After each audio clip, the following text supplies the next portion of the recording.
Bang Teddy Jatmiko, Mbak Alawi Rungkat berubah menjadi Ahwal, lebih parah daripada Ahwal, lebih parah bener, karena nanti kalau memang nasab mereka itu telah diakui oleh bangsa ini sebagai bukan keturunan dari baginda Nabi besar Muhammad SAW, secara otomatis mereka akan mendapat gelar yang tidak terlihat, yaitu pembohong. Telah membohongi bangsa ini selama puluhan tahun, itu gelar yang tidak terlihatnya seperti itu. Jadi kalau hanya sekedar menjadi Ahwal masih lumayan, tapi jauh di bawahnya Ahwal. Makanya mereka sangat mati-matian tidak mau tes DNA. Kalau memang nanti sudah benar-benar diakui oleh bangsa ini bahwa mereka itu bukan keturunan baginda besar Muhammad SAW, tentu hidup mereka akan sangat sulit sekali di Nusantara ini. Orang-orang semua akan mengecam mereka sebagai kelompok-kelompok yang dalam hidupnya penuh kebohongan. Kan dari zaman dulu, dari zaman didatangkan oleh VOC itu sudah mengaku sebagai keturunan baginda besar Muhammad SAW, dan itu diteruskan sampai saat ini. Kalau seandainya terbukti secara metode tes DNA nanti akhirnya diakui oleh bangsa ini bahwa mereka bukan keturunan dari baginda besar Muhammad SAW, coba bayangkan, tidak sekedar jadi Ahwal, tapi mereka menjadi suatu kelompok atau etnis yang mungkin nanti akan paling rendah di Nusantara ini, yang tadinya merasa paling mulia dan merendahkan yang lain, tetapi nanti akan dibalik. Ya itu memang hukum alam ya, kita kalau suka merendahkan orang, maka nanti pasti kita juga akan dibalik direndahkan oleh orang.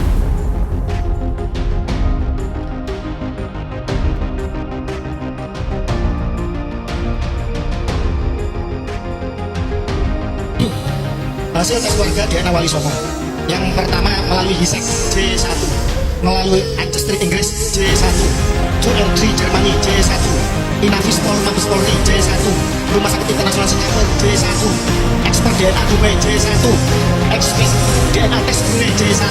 Kalau keluarga Wali Songo telah terbukti aku grup DNA J1 dan ada SNP SNP single nuclear tidak polimorf keluarga Nabi Alubet Nabi, mana sekarang Pak? Orang kalau benar Pak, tidak banyak mulut, tidak banyak cincong, mudah pembuktiannya. Kamu katanya punya mobil, punya mana mobilnya? Ini ada suratnya, harganya ada, BPKB-nya ada, bayar pajaknya. Itu kalau orang punya mobil. Tapi kalau nggak punya mobil, gaya-gaya pada tetangganya kamu ada mobil, bulet jawabannya. Ya seperti itu, Yahudi ini. Wali Songo, ada nasabmu, ada kelihatannya, manuskripnya ada. Kamu berani isbat, berani, lolos, DNA, lolos. Ini Pak, orang yang benar. Perjuangan ini bukan untuk rebutan nasab dari keluarga cucu Nabi, tidak. Kalau perlu nggak ada yang jadi cucu Nabi di Nusantara ini. Kalau perlu nggak ada yang terbukti jadi cucu Nabi. Kalau itu nanti hanya melahirkan perbudakan, melahirkan rasisme, melahirkan arogansi nasab, melahirkan kapitalisasi dan perbudakan spiritual. Tidak perlu dan tidak penting cucunya siapapun. Ini kan karena keluarga Wali Songo dihina 200 tahun. Keluarga Wali Songo dibelokkan nasabnya ke Yaman. Menurut kitab namanya Sanusi Dohiro, karangan Abdullah Al-Masyur, Abdurrahman Al-Masyhur, yang ditahqiq oleh dia sahab. Menurut Vandenberg, jelas tertulis di situ Pak. Menurut Vandenberg, katanya Wali Songo ke Yaman. Katanya Profesor Dr. Agus Sunyoto di dalam Atlas Wali Songo itu adalah apa? Spekulatif. Jelas kata-katanya. Nasab rakitan spekulatif, jelas kata-katanya spekulatif. Beliau seorang pakar sejarah, meneliti manuskrip ke luar negeri, ke Leiden, ke Belanda, ke lain-lain. Beliau memahami tentang apa namanya tes karbon dan lainnya. Spekulatif nasab Wali Songo yang ke Yaman itu. Tetapi hasil dari isbat internasional jelas keluarga Wali Songo diakui oleh narkoba dunia.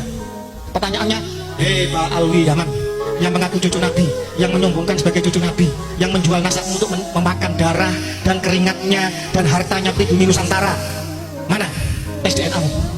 Mana susunan nasabmu? Mana isbat internasionalmu? Kosong. Apakah masih kita percaya mereka sebagai cucu Nabi? Tidak.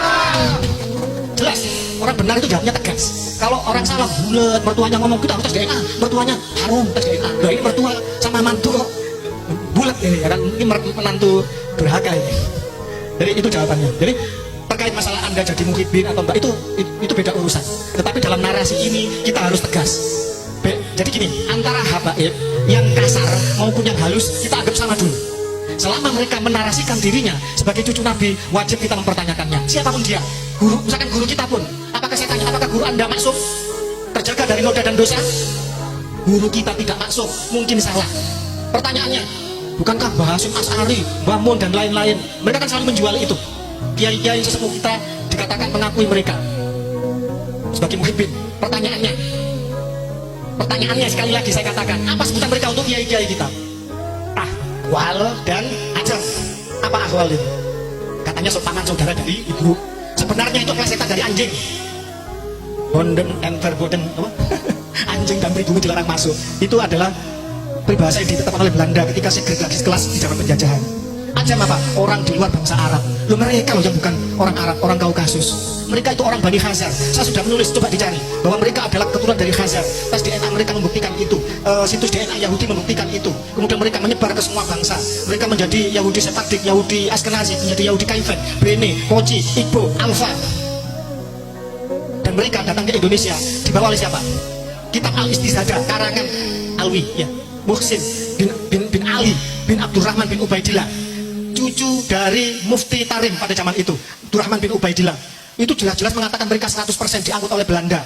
Bahkan mereka sangat tamak, sangat serakah, dan bahkan kemudian disayangkan oleh para ulama-ulama Hadramut sendiri. Ini yang nulis Mbak Ali sendiri ini, bahwa mereka menyayangkan kenapa kok mau bekerja kepada penjajah kafir harbi yang menjajah negeri muslim.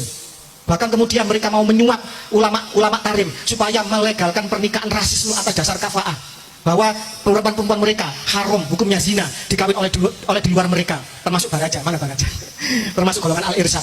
Padahal Baraja, Al-Katiri, At-Tamimi ini adalah asli Bani Quraisy keturunan Ismail. Tetapi ketika mereka datang ke Nusantara, mereka disuruh untuk mencium tangannya orang-orang Yahudi yang ngaku cucu Nabi ini. Pak, ini penipuan 200 tahun. Mohon maaf, tidak hanya Indonesia yang pernah mengalami seperti ini. Orang-orang Khazar mengaku sebagai cucu Nabi. Mereka membuat dinasti Fatimiyah. Rajanya bernama Ubaidillah Al-Habib. Itu suka menyodomi orang di tengah pasar. Baca kitab sejarahnya Larry Gornick dari Koinuko, seorang Yahudi yang pernah diusir kabilahnya Nabi Muhammad. Dia seorang sejarawan dan seorang matematikawan. Baca dinasti Fatimiyah, bagaimana raja-rajanya, sultan-sultannya melakukan kebiadaban. Kemudian mereka menuhankan Ali. Mereka merofido Syiah itu menjadi Syiah yang sangat-sangat menuhankan Ali. Mereka melencengkan ajaran Ahlul Bait Nabi menjadi ajaran yang sesat. Mereka juga menyusup di banyak negeri dan bangsa. Mohon maaf, King Richard Inggris, haplogrupnya G, bapaknya Henry, haplogrupnya I, ibunya orang putri Prancis. Kok bisa? Bapaknya I, anaknya G. Ini mengobarkan perang salib ketiga. Bagaimana seorang Yuya, Wazir Agung Mesir, haplogrupnya G, dia kemudian menjadi Wazir Agung, menjadi mertuanya Fir'aun Amenhotep ketiga. Dia yang pertama kali mengangkat Fir'aun menjadi Tuhan, dan dia sendiri menjadi Father of God. Anaknya nanti Anem dan Ai itu juga menjadi Father of God. Nanti dia juga akan meracuni Fir'aun Tutankhamun, menyusup ke segala bangsa mereka.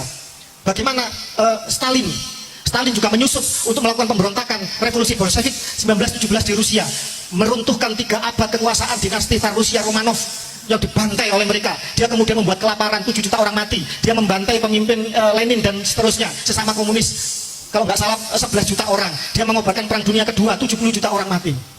Bagaimana grup G yang lain, Al Capone, menjadi penjahat mafia Sisilia Italia. Jelas-jelas dia seorang Yahudi Italia. Dalam dirinya ada G, P303. P303 ini, kode ini juga ada di dalam Pak Alwi Yaman. Yang bicara ilmu pengetahuan, Pak, bukan saya yang bicara, ahli genetik. Bagaimana ikonoklasme di dalam Bizantium atau Romawi Timur. Ikonoklasme ini menghancurkan ikon-ikon Kristen Ortodok di zaman itu. Ketika kemudian banyak yang ditulis jadi lupa. Dimana ketika Raja Leo ketiga bersahabat dengan Hagan Bihar, seorang raja bangsa Khazar, haplogrup G. Kemudian dia punya anak Konstantinus V, dinikahkan dengan Siksak atau Iren, anaknya Kagang Bahar itu, raja raja Khazar itu. Kemudian akhirnya punya anak Leo keempat, Leo ketiga, Konstantinus kelima, dan Leo keempat ini menghancurkan simbol-simbol agama Kristen Ortodok, sehingga sampai hari ini Kristen Ortodok yang banyak di Rusia begitu bencinya kepada orang-orang Khazar yang ada di Israel. Jangan salah kalau Rusia hingga saat ini mereka tidak akan pernah setuju dengan gerakan Zionis Israel karena dendam sejarah di masa silam. Bagaimana pada zaman itu Iren atau Siksak ini yang jadi permaisuri Konstantinus kelima, dia membuat pakaian Khazar menjadi populer di negara Bizantium atau Romawi Timur, yaitu memakai kerudung dan baju apa kayak rok gitu loh. Ya kayak Habib itulah. Pakaian secara tidak sadar itu akan membuat kita terkooptasi. Kita terkooptasi secara budaya, maka akal pikiran kita, kesadaran kita juga akan terkooptasi. Jadi jenengan harus bangga pakai blangkon, harus bangga pakai sarung, harus bangga pakai baju surjan, harus bangga dengan lambang wayang yang ada di yang ada di rumah-rumah Anda, harus bangga dengan keris.